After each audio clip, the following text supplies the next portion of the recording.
প্রেত কাহিনী এখানে গল্প নয়, ঘটনা শোনানো। তো হ্যালো এভরিওয়ান, তো আজ প্রেত কাহিনী তোমাদের জন্য নিয়ে চলে এসছে আরও একটি রোমহর্ষক দারুণ ঘটনা।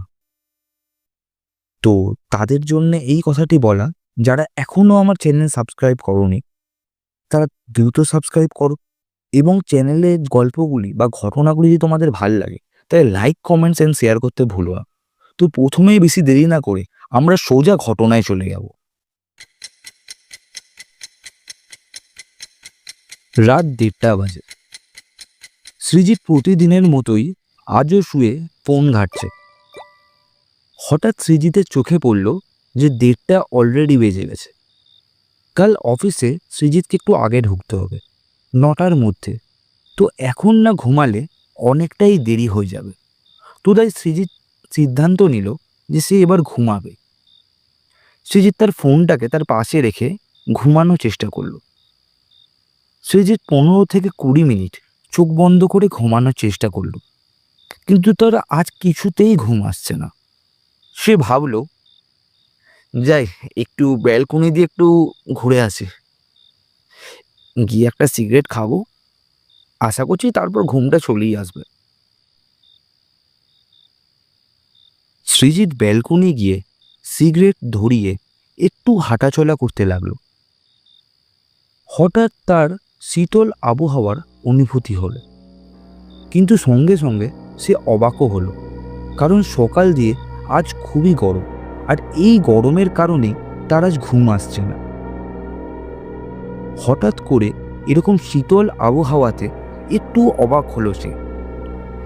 এটাই ভাবছিল, ভাবতে ভাবতে হঠাৎ করে যেন খুব জোর কিছু একটা ভেঙে যাওয়ার শব্দ হলো।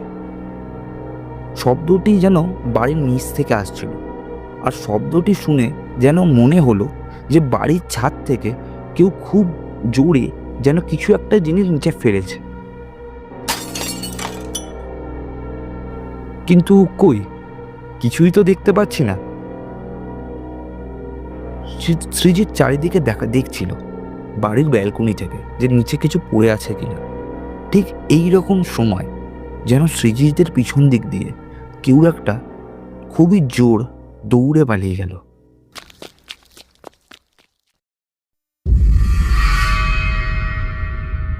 সৃজিত যেন স্পষ্ট বুঝতে পারল যে তার পিছন দিক দিয়ে কেউ একটা খুব জোর দৌড়ে পালিয়ে গেল।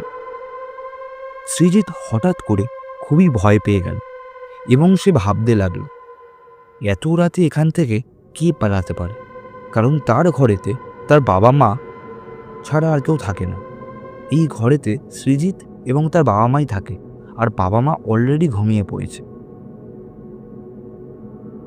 তো এইগুলো ভেবে সৃজিত খুবই ভয় পেয়ে গেল, এবং সে তার সিগারেটটা নিভিয়ে দ্রুত ঘরে চলে গেল এবং শুয়ে পড়ল।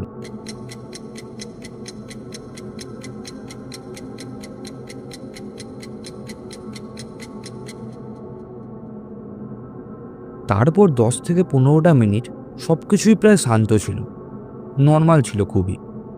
তাই সৃজিত ভাবল হয়তো পুরোটাই তার মনের ভুল, হয়তো এইসব ভেবে সে নিজের সময় নষ্ট করছে, এবং খুব খাটনির জন্যে হয়তো তার এরকম হচ্ছে। এই ভেবে সৃজিত চোখ বন্ধ করে ঘুমানোর চেষ্টা করল। সৃজিত এগুলো ভাবছিল, ঠিক এই সময় সৃজিত অনুভব করল যেন তার পিছন দিক থেকে কেউ একটা আস্তে আস্তে তার খাটের ওপর উঠল এবং উঠে তার পিছন দিকে শুয়ে পড়ল। সঙ্গে সঙ্গে সৃজিত ভয় পেয়ে গেল এবং ওর হাত পা কাঁপতে শুরু করল।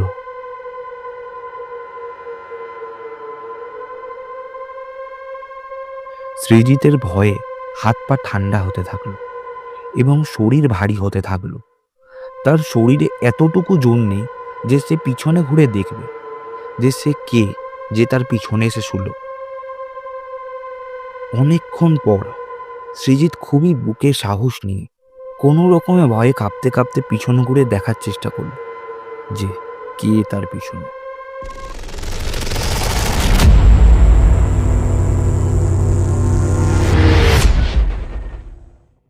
কই, কেউ নেই তো? এটা কি করে সম্ভব? আমি তো এক্ষুনি স্পষ্ট বুঝতে পারলাম যে কেউ একটা এসে আমার পিছনে ছিল। উফ! তবে কি এগুলো আমার ভুল ধারণা ছিল? কিন্তু আমার এত বড় ভুল হতে পারে কি করে? হয়তো কয়েকদিন ধরে আমি খুবই খাটাখাটনি করছি। তার জন্যেই হয়তো আমার বিশ্রামের খুবই দরকার। এই জন্যেই হয়তো আমার সাথে এরকম হচ্ছে। উফ! এরপর সৃজিত কোনো রকমে ঘুমিয়ে পড়ল। সৃজিত ঘুমিয়েছে ৫ মিনিট হয়েছে। ঠিক এই রকম সময় সৃজিতের কানে জলের শব্দ আসতে শুরু করে। আরে ধুর! এই রাত্রে আবার জলের শব্দ কোথা থেকে আসছে? কেউ মনে হয় বেসিনের কলটা মনে হয় চালিয়েই চলে এসছে। ধুর! সৃজিত গিয়ে কলটা বন্ধ করে আসলো। এইবার যাই হয়ে যাক, আমি আর ঘুম থেকে উঠবো না। এই বলে সৃজিত আবার ঘুমানোর চেষ্টা চালু করলো। এইবার সৃজিত ঘুমাবে ঠিক এই রকম সময় সৃজিতের কানে এক নুপুরের শব্দ এলো।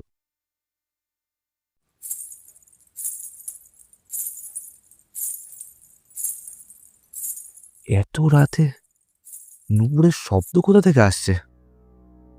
সৃজিত বুঝতে পারল যে এই শব্দটা তার জানলার বাইরে থেকে আসছে। তার বাড়ির পাশে একটা গলি রয়েছে। ওই গলি থেকে সৃজিত এই শব্দটা শুনতে পাচ্ছে। সৃজিত তা পরিষ্কার বুঝতে পারল। সৃজিত যেন পুনরায় ভয় পেতে শুরু করলো এবং ভয়ে কাঁদতে শুরু করলো। এত রাতে নুপুরের শব্দ কোথা থেকে আসতে পারে? সৃজিত পুনরায় ভয় পেতে থাকলো এবং ভয়ে কাঁপতে শুরু করল। সৃজিত কোনো রকমে জানলার সামনে গেল এবং উকি মেরে দেখার চেষ্টা করল যে বাইরে কি নুপুর পড়ে এত রাত্রিবেলা ঘুরছে। তারপর হয়তো সে যা দেখল সে হয়তো কখনো ভুলবে না। সে দেখল একজন সাদা শাড়ি পরা মহিলা সৃজিতের বাড়ির পাশের গলিতে হাঁটাচলা করছে এবং এই দেখে সৃজিত খুবই ভয় পেয়ে গেল। সে মহিলার মুখ দেখা যাচ্ছে না, কিন্তু তার নুপুরের যেন একটা অদ্ভুত আওয়াজ সৃজিতের কানে ভেসে আসছে। সে মহিলার যেন দেখে মনে হচ্ছে কোনো মানুষ নয়।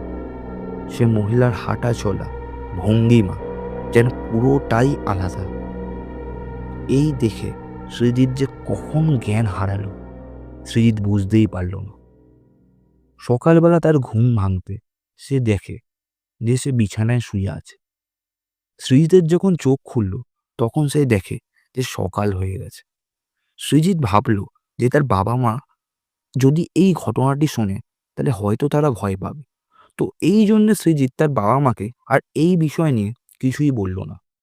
এর পরের দিন থেকে সৃজিত যখনই ঘুমাতো রাতের বেলা ঘরের জানলাটা বন্ধ করে শুত এবং রাতের বেলা সে কখনোই ব্যালকনি যেত না।